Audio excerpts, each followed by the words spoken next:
नमस्कार विद्यार्थी मित्रों, सेठ जे सोनावाला हाईस्कूल अमदावाद ધોરણ 12 સાયન્સ પ્રકરણ 6માં આપ સર્વેનું સ્વાગત છે।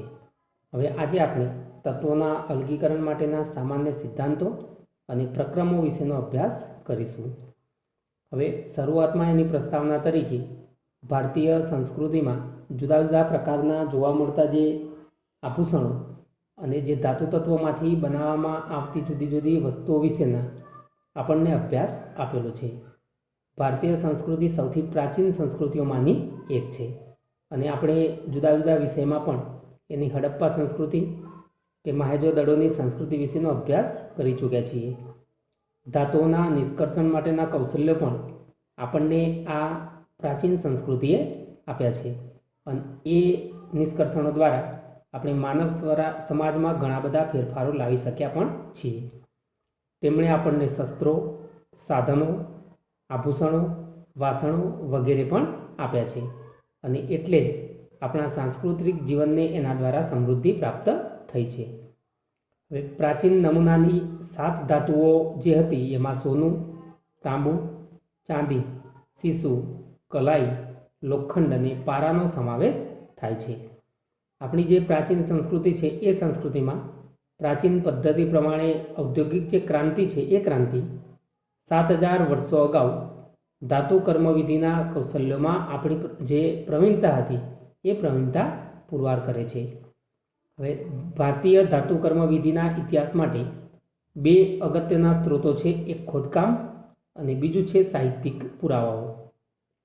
હવે આપણા દેશમાં ધાતુ પુષ્કળ પ્રમાણમાં વપરાતી હતી એના સૌપ્રથમ પુરાવો ભારતીય ઉપખંડમાં આવેલા બલુચિસ્તાનના મેહગઢમાંથી ઈસવીસન 6000 પૂર્વે મળી આવેલો તાંબાનો મણકો છે।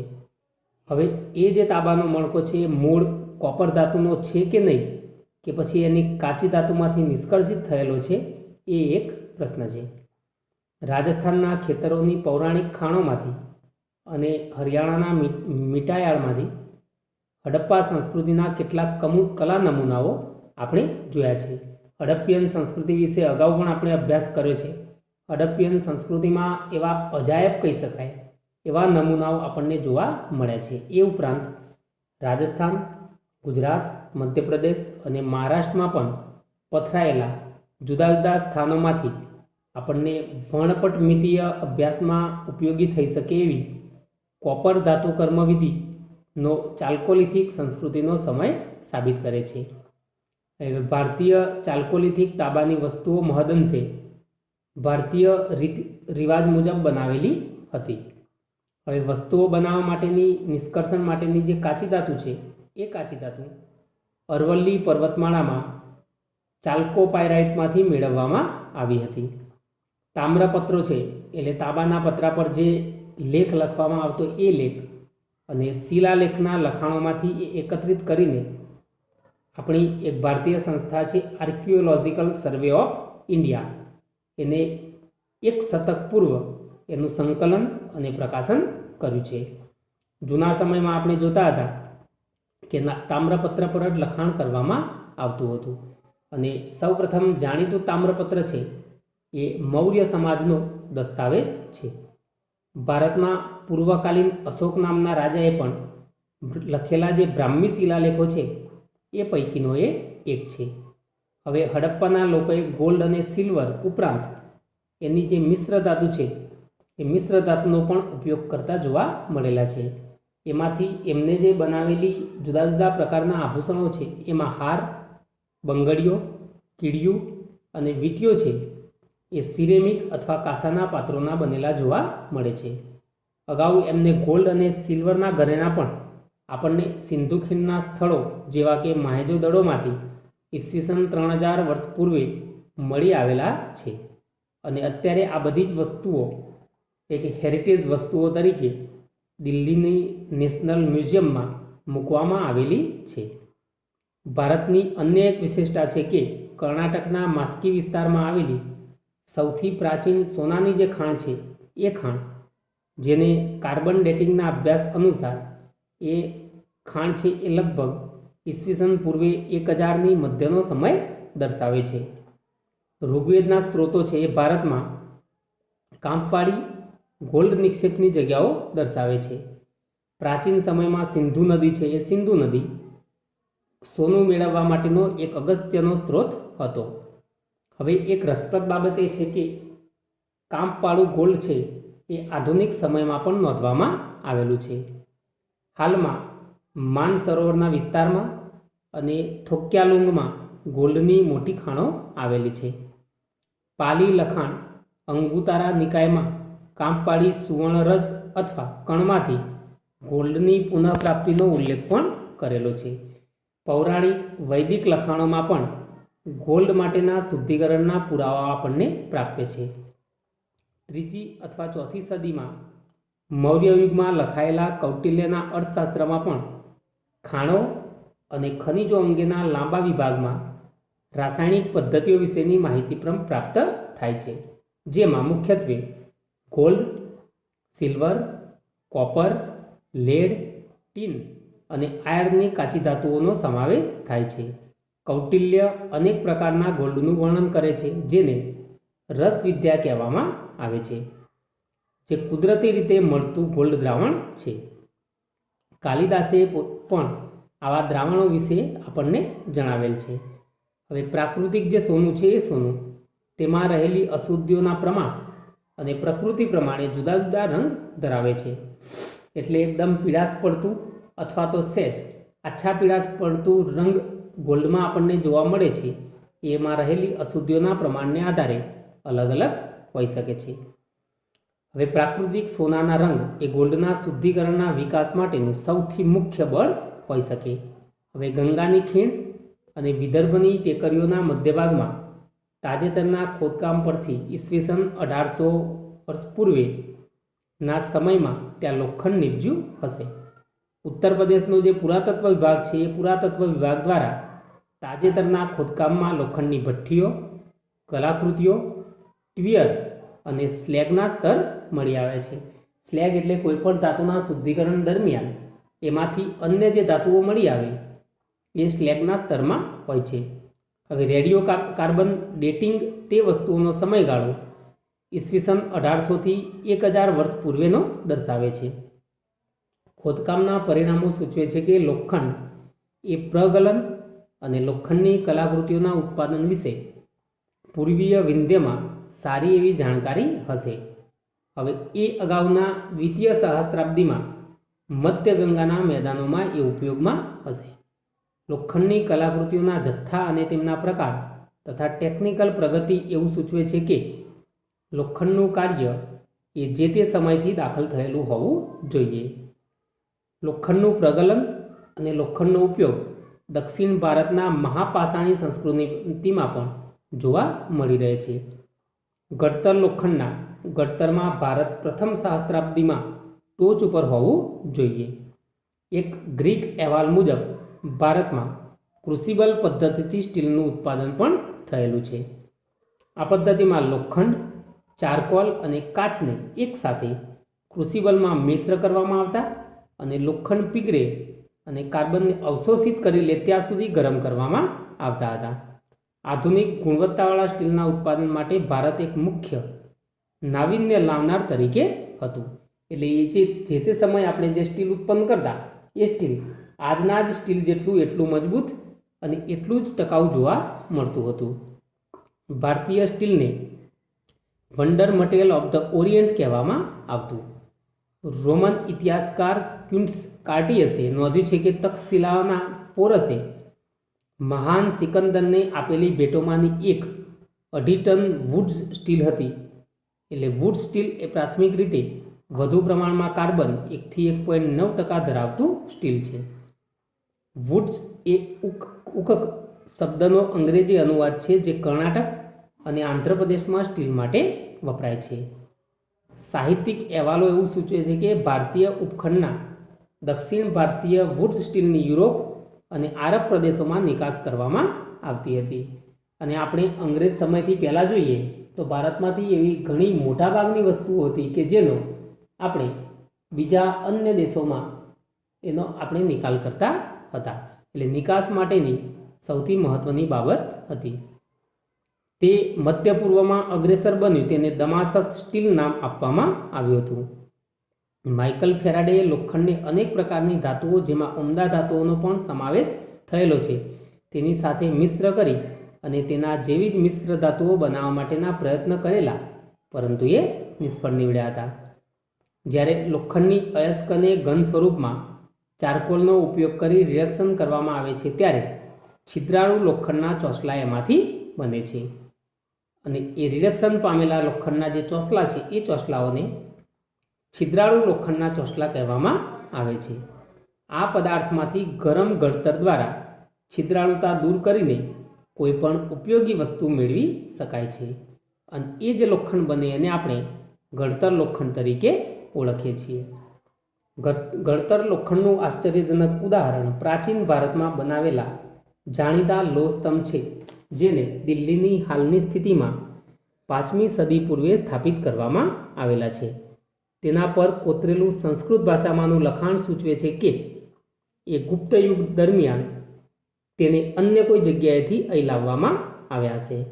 હવે એનું સંગઠન જોઈએ તો એના સંગઠનમાં આપણને લોખંડ ઉપરાંત 0.15% કાર્બન, 0.05% સિલિકોન, 0.05% મેંગેનીઝ, 0.25% ફોસ્ફરસ અને 0.005% નિકલ, 0.03% કોપર અને 0.02% નાઇટ્રોજન એમાં હાજર છે. હવે 1600 વર્ષથી વાતાવરણમાં ખુલ્લો રહેલો છે, છતાં પણ એના ઉપર ક્ષારણનું કોઈ ચિહ્ન જોવા મળતું નથી. સ્લેગમાંથી ચારકોલના રેડિયો કાર્બન ડેટિંગ પરથી પુરવાર થયું છે કે મેઘાલયની ખાસી ટેકરીઓમાંથી સતત પ્રગલન થાય છે અને આ જે સ્લેગ છે એ સ્લેગનું સ્તર ઈસવીસન 353 વર્ષથી લઈ અને ઈસવીસન 128 વર્ષ પૂર્વેનું છે. હવે આ જે અભ્યાસ સૂચવે છે કે ઉત્તર પૂર્વ ભારતના સમગ્ર વિસ્તારમાં લોખંડ પ્રગલનના પ્રાચીન સ્થળો છે. અગાઉના લોખંડ એ આપણને હાલ ખાસીની જે ટેકરીઓ છે એ ટેકરીઓમાં પણ દૃશ્યભૂમ થવા જોવા મળે છે. બ્રિટિશ પ્રકૃતિવિદોએ ઈસવીસન પૂર્વે 19મી સદીમાં મેઘાલયની મુલાકાત લીધી હતી અને ખાસી ટેકરીઓના ઉપરના ભાગમાં લોખંડ ઉદ્યોગના વિકાસનું વર્ણન કરેલું છે. રાજસ્થાનની જાવરની ખાણોમાં 6ઠ્ઠી અથવા 5મી સદી પૂર્વે ઝીંકના ઉત્પાદનના પુરાતત્વીય પુરાવા મળી આવેલ છે. ભારત સૌપ્રથમ દેશ હતો જેને ઝીંકના નિષેધન અંગેની પારંગતતા મેળવેલી હતી. હવે નીચા ઉત્કલન બિંદુને કારણે ઝીંકની અયસ્કનું પ્રગલન કરવામાં આવે છે ત્યારે ઝીંક બાષ્પમાં ફેરવાય છે અને શુદ્ધ ઝીંક વ્યવહારદક્ષ અધોમુખ નિસ્યંદન પ્રવિધિથી ઉત્પન્ન કરી શકાય છે, જેમાં બાષ્પને નીચેના સંગ્રહ પાત્રમાં સંઘનિત કરવામાં આવે છે અને આ પદ્ધતિ દ્વારા પારાને પણ આપણે સંઘનિત કરી શકીએ છીએ. એટલે ભારતીયોને પારા વિશેનું પણ જ્ઞાન હતું અને પારાનો ઉપયોગ વૈદ્યકીય હેતુઓ માટે કરવામાં આવતો હતો. ખોદકામ અને ધાતુકર્મ વિધિના વિકાસમાં પણ બ્રિટિશ સંસ્થાનિક યુગ દરમિયાન અધોગતિ આવી હતી. 19મી સદીમાં ફરી રાજસ્થાનની ખાણો જે લગભગ લુપ્ત થવા આવેલી હતી અને લગભગ હવે તો છોડી દેવામાં આવેલી તેના ખોદકામમાં વેગ આવ્યો અને 1947માં જ્યારે ભારતે આઝાદી મેળવી ત્યારે વિજ્ઞાન વિશેના યુરોપીય સાહિત્ય પોતાની મેળે દેશમાં ધીમે ધીમે માર્ગ શોધી કાઢ્યો હતો. પાશ્ચાત્ય સ્વાતંત્ર્ય યુગમાં ભારત સરકારે રાષ્ટ્ર ઘડતરની પ્રક્રિયાની શરૂઆત જુદી જુદી વિજ્ઞાન અને ટેકનોલોજી સંસ્થાઓની સંસ્થાપના દ્વારા નીચેના વિભાગોમાં આપણે તત્વોના નિષ્કર્ષણની આધુનિક પદ્ધતિઓ વિશે શીખીશું. હવે જુદી જુદી ધાતુઓના પ્રાપ્તિ સ્થાન વિશે આપણે જોઈએ. કેટલાક તત્વો જેવા કે કાર્બન, સલ્ફર, ગોલ્ડ અને ઉમદા વાયુઓ પૃથ્વીના પોપડામાં મુક્ત સ્વરૂપે અથવા તો અન્ય કોઈ ધાતુ સાથે સંયોજિત સ્વરૂપમાં આપણને મળી આવે છે. હવે આ તત્વો જે છે એ પ્રચુર માત્રામાં જોવા મળે છે. ધાતુઓ અલગ અલગ પ્રકારની છે. એમાં એલ્યુમિનિયમ ખૂબ જ વિપુલ પ્રમાણમાં મળી આવે છે અને પૃથ્વીના પોપડામાં એનું સૌથી વધુ પ્રમાણ લગભગ 8.3%, જે પૃથ્વીના પોપડાનું વજન છે એના 8.3% વજન ધરાવતું ત્રીજા નંબરનું તત્વ છે. એ પછી અબરખ અને માટી સહિત ઘણા બધા અગ્નિકૃત ખડકનો એ મુખ્ય ઘટક છે. એટલે અગ્નિકૃત ખડકો એટલે કે જે લાવારસમાંથી બનેલા ખડકો છે એ ખડકોમાં આ એલ્યુમિનિયમ એ સૌથી મોટો ફાળો ભજવે છે. કેટલાક જેમસ્ટોન એટલે એનું નામ છે Al2O3ના અશુદ્ધ સ્વરૂપ છે. ઉદાહરણ તરીકે માણેક અને નીલમ જેવા જેમસ્ટોનમાં અનુક્રમે ક્રોમિયમ અને કોબાલ્ટની અશુદ્ધિઓ જોવા મળે છે. આયર્ન પૃથ્વીના પોપડામાં સૌથી વધુ પ્રમાણમાં મળી આવતી ધાતુઓ તરીકે બીજા નંબરનું સ્થાન ધરાવે છે. અનેક સંયોજનો એમાંથી બનાવવામાં આવે છે અને તેમના વિવિધ ઉપયોગ તેને ખૂબ જ અગત્યના તત્વોનું સ્થાન આપે છે. હવે કોઈ ધાતુ મેળવવા માટે આપણે સૌપ્રથમ એ ધાતુ કઈ ખનિજમાંથી પ્રાપ્ત થશે એ ખનિજ આપણે શોધવો પડે છે. એ ખનિજ શોધવા માટે સૌપ્રથમ તો પૃથ્વીના પોપડામાં ખનન કરવામાં આવે છે. ખનન બાદ મળી આવતી જે ખનિજો છે એ ખનિજોમાંથી જે તે ધાતુના સ્ત્રોતનો ઉપયોગ કરવામાં આવે છે. તો આવી જે જુદા જુદા પ્રકારની ખનિજો છે એ ખનિજો અને એમાંથી મળી આવતી ધાતુઓ છે એ ધાતુઓનું અહીં આપણને એક કોષ્ટક આપેલું છે. સૌપ્રથમ છે એલ્યુમિનિયમ. તો એની મુખ્ય ખનિજ છે બોક્સાઇટ AlOX OH 3-2x. બીજી છે કેઓલિનાઇટ Al2OH4 Si2O5 જે માટીના સ્વરૂપમાં મળી આવે છે. એલ્યુમિનિયમની આ બે ખનિજો પૈકી બોક્સાઇટ છે એ સૌથી મહત્ત્વની ખનિજ છે. એ પછી આયર્ન છે. એની ખનિજોમાં પ્રથમ છે હેમેટાઇટ Fe2O3, બીજું છે મેગ્નેટાઇટ Fe3O4, ત્રીજું છે સિડેરાઇટ FeCO3 અને ચોથું છે આયર્ન પાયરાઇટ્સ FeS2. એ પછી છે કોપર માટેની ધાતુઓ છે copper pyrites CuFeS2, malachite CuCO3 CuOH twice, ત્રીજી છે ક્યુપ્રાઇટ Cu2O અને ચોથી છે કોપર ગ્લાન્સ Cu2S. એ પછી ઝિંક છે. ઝિંક માટેની જે ધાતુઓ છે એ ઝિંક બ્લેન્ડ અથવા તો સ્ફાલેરાઇટ. પરીક્ષામાં પૂછાય છે મિત્રો, આમાંથી ધ્યાન રાખજો. ZnS, કેલેમાઇન ZnCO3 અને ત્રીજી છે ઝિંકાઇટ ZnO. કોઈ ચોક્કસ તત્વ છે એ વિવિધ સંયોજન સ્વરૂપે આપણને જોવા મળે છે. તો એમાંથી એ જે તે તત્વને છૂટું પાડવા માટે અલગીકરણ પ્રક્રમ હોવું જરૂરી છે અને અલગીકરણ પ્રકરણ પણ વધુ સુગમ અને વ્યાપારિક દ્રષ્ટિએ યોગ્ય હોય એવું હોવું જોઈએ. નિષ્કર્ષણના હેતુ માટે એલ્યુમિનિયમ માટે બોક્સાઇટ ધાતુ જ પસંદ કરવામાં આવે છે.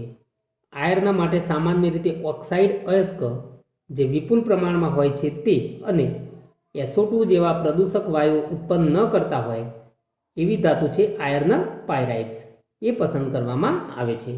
મિત્રો, હંમેશા એવી ખનિજ પસંદ કરવામાં આવે છે કે જે ઓક્સાઇડ સ્વરૂપમાં હોય, કારણ કે સલ્ફાઇડ સ્વરૂપમાં રહેલી ખનિજને પણ પહેલાં આપણે ઓક્સાઇડ સ્વરૂપમાં રૂપાંતરિત કરવી પડે છે અને પછી જ પણ સલ્ફાઇડ સ્વરૂપમાં રહેલી જે ખનિજો છે એમાંથી SO2 વાયુ મુક્ત થાય છે જે વાતાવરણ માટે એક પ્રદૂષક તરીકેનું કાર્ય કરે છે. એટલે એનો બહોળા પ્રમાણમાં ઉપયોગ કરવામાં આવતો નથી. કોપર અને ઝિંક માટેની યાદીમાં દર્શાવેલ કોઈપણ અયસ્ક એની પ્રાપ્તિના આધારે આપણને યોગ્ય પરિબળ તરીકે લેવામાં આવે છે. હવે ધાતુનું તેના અયસ્કમાંથી અલગીકરણ કરવા માટે સંપૂર્ણ વૈજ્ઞાનિક અને ટેકનોલોજીય પ્રક્રમને ધાતુ કર્મવિધિ તરીકે ઓળખવામાં આવે છે. અને વિદ્યાર્થી મિત્રો, આપણે આ પ્રકરણમાં જુદી જુદી ધાતુઓ અને ધાતુઓના અલગીકરણ માટે વપરાતી જે પ્રક્રમ છે એ પ્રક્રમ ધાતુ કર્મવિધિનો જ અભ્યાસ કરવાનો છે. તત્વનું તેના સંયોજિત સ્વરૂપમાંથી નિષ્કર્ષણ અને અલગીકરણ એ રસાયણ વિજ્ઞાનના વિવિધ સિદ્ધાંતોમાં સમાયેલ હોય છે. ભાગ્યે જ કોઈ અયસ્ક એવી હોય કે જે ઈચ્છિત પદાર્થ ધરાવતી હોય.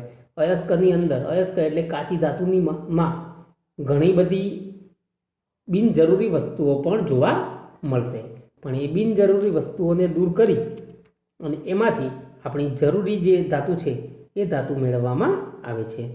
સામાન્ય રીતે ભૂમિય અથવા અનિચ્છિત જે પદાર્થો છે એને ગેંગ તરીકે ઓળખવામાં આવે છે અને આપણી જે કાચી ધાતુ છે એના વડે દૂષિત થયેલી હોય છે. હવે ધાતુઓનું અલગીકરણ કરવા માટે જે મુખ્ય તબક્કા છે એ તબક્કા આ રીતે છે. સૌ પ્રથમ અયસ્કનું સંકેન્દ્રણ, બીજું છે ધાતુનું તેની સંકેન્દ્રિત અયસ્કમાંથી અલગન, અને ત્રીજું છે ધાતુનું શુદ્ધિકરણ. તો આપણે ક્રમશઃ આ એક પછી એક મુદ્દાઓનો અભ્યાસ કરીએ. એમાંથી સૌ પ્રથમ છે અયસ્કનું સંકેન્દ્રણ. અનિચ્છનીય પદાર્થો જેમ કે રેતી, માટી વગેરેને અયસ્કમાંથી દૂર કરવાનું સંકેન્દ્રણ સજાવટ સમપરિષ્કરણ તરીકે ઓળખાય છે. આ અનિચ્છનીય પદાર્થ છે માટી, રેતી. આપણે મોટો પથ્થર લઈશું, એમાં ધાતુ હોય તો એ ધાતુની અંદર મોટાભાગે માટી કે રેતી હોય, એને દૂર કરીએ એટલે થોડાક જથ્થામાં વધારે ધાતુ મળી આવવા માટે જે પ્રક્રિયા કરવામાં આવે છે એ પ્રક્રિયાને અયસ્કનું સંકેન્દ્રણ કહે છે. સંકેન્દ્રણ માટે આગળ વધતા પહેલાં અયસ્કનું ક્રમણ અથવા વર્ગીકરણ કરવામાં આવે છે. ઉપરોક્ત જોયું કે અયસ્ક જુદા જુદા પ્રકારની હોય છે, એટલે સૌપ્રથમ એનું વર્ગીકરણ કરવામાં આવે છે કે ભાઈ ઓક્સાઇડયુક્ત ધાતુઓ છે કે સલ્ફાઇડયુક્ત છે, એને એકબીજાથી અલગ કરવામાં આવે છે. કેટલાક તબક્કાઓનો એમાં સમાવેશ થાય છે. આ તબક્કાઓની પસંદગી હાજર ધાતુના સંયોજનના અને ગેંગના ભૌતિક ગુણધર્મો પર આધાર રાખે છે. ધાતુનો પ્રકાર, પ્રાપ્ય સગવડતાઓ અને પર્યાવરણીય પરિબળોને આધારે એને ધ્યાનમાં લેવામાં આવે છે. હવે અયસ્કમાં સંકેન્દ્રણમાં પહેલો મુદ્દો છે જલીય પ્રક્ષાલન. આ પદ્ધતિ અયસ્કની અને ગેંગ કણોની વિશિષ્ટ ઘનતાના તફાવત પર આધાર રાખે છે.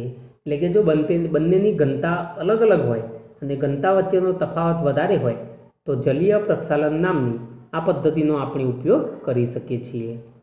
આવા એક પ્રક્રમમાં ઉપર તરફ જતા પાણીના વેણનો ઉપયોગ ચૂર્ણ કરેલી એટલે કે પાવડર સ્વરૂપમાં રાખેલું જે આપણું અયસ્ક છે એ અયસ્કને ધોવા માટે કરવામાં આવે છે. હવે હલકી ઓછી ઘનતા ધરાવતા હલકા જે ગેંગના કણો છે એ ગેંગના કણો ધોવાઈ જાય છે અને ભારે જે અયસ્ક છે એ અયસ્ક પાછળ રહી જાય છે. હવે બીજી પદ્ધતિ છે ચુંબકીય અલગીકરણ. આ અયસ્ક સંયોજનના ચુંબકીય ગુણધર્મમાં તફાવત પર આધારિત છે. એટલે લોખંડ જેવી જે ધાતુઓ છે એ ધાતુઓના અયસ્ક માટે અથવા તો એવી ગેંગને દૂર કરવા માટે આપણે ચુંબકીય અલગીકરણ પદ્ધતિનો ઉપયોગ કરી શકીએ. ચુંબકીય ક્ષેત્ર વડે આકર્ષિત થવા માટે સક્ષમ હોય એવા પદાર્થોનું અલગીકરણ આ પદ્ધતિ દ્વારા કરવામાં આવે છે. દાખલા તરીકે આયર્નની અયસ્ક છે એ ચુંબક વડે આકર્ષાય છે. જુઓ મિત્રો, આપણને એક આકૃતિ આપેલી છે. આકૃતિમાં જમણી તરફના છેડે આપણે જે આપણું અયસ્ક છે અયસ્કને પાવડર સ્વરૂપે ઉપરની બાજુએ નાખવાનું છે. હવે ફરતું જે રોલર છે એ રોલરના આ બાજુના ડાબા છેડા પર જે રોલર છે ચુંબકીય રોલર છે. હવે ચુંબકથી આકર્ષિત થતી જે ધાતુ હશે એ ધાતુ આપણને અહીં જુઓ એક પાત્રમાં લાલ રંગ તરીકે દર્શાવેલી છે અને ચુંબકથી જે આકર્ષિત ન થતી હોય એવી ધાતુઓ અથવા તો ગેંગના કણો છે એ અહીં આપણને પીળા રંગના પાત્રમાં દર્શાવેલા છે. એટલે કે બિનચુંબકીય અશુદ્ધિઓને આ ચુંબકીય અલગીકરણ પદ્ધતિ દ્વારા અલગ પાડી શકાય છે.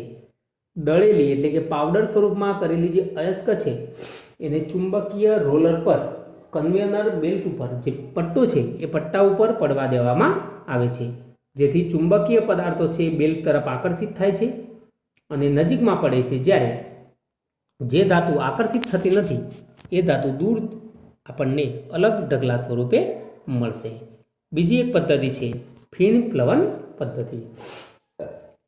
આ પદ્ધતિ દ્વારા આપણે ગેંગને સલ્ફાઇડયુક્ત અયસ્કમાંથી દૂર કરવા માટે ઉપયોગમાં લેવાય છે. એટલે મિત્રો, જ્યારે આપણી કાચી ધાતુ સલ્ફાઇડયુક્ત ખનિજો ધરાવતી હોય ત્યારે આપણે આ ફીણ પ્લવન પદ્ધતિનો ઉપયોગ કરીશું. આ પદ્ધતિમાં પાવડર કરેલી અયસ્કનું પાણી સાથેનું નિલંબન બનાવવામાં આવે છે. મોટા કદના કણો હોય એ હંમેશા નિલંબિત અવસ્થામાં રહે છે અને એવા દ્રાવણને આપણે નિલંબિત દ્રાવણ તરીકે ઓળખીએ છીએ. તેમાં સંગ્રાહક અને ફીણ સ્થાયીકારક ઉમેરવામાં આવે છે. આપણે જોઈએ છીએ કે ફીણ બને છે અને બન્યા પછી એ ફીણ ઝડપથી છૂટું પણ પડી જાય છે. તો ફીણ સ્થાયીકારક પદાર્થો ઉમેરી અને બનતું જે ફીણ છે એ ફીણને સ્થાયી બનાવવામાં આવે છે.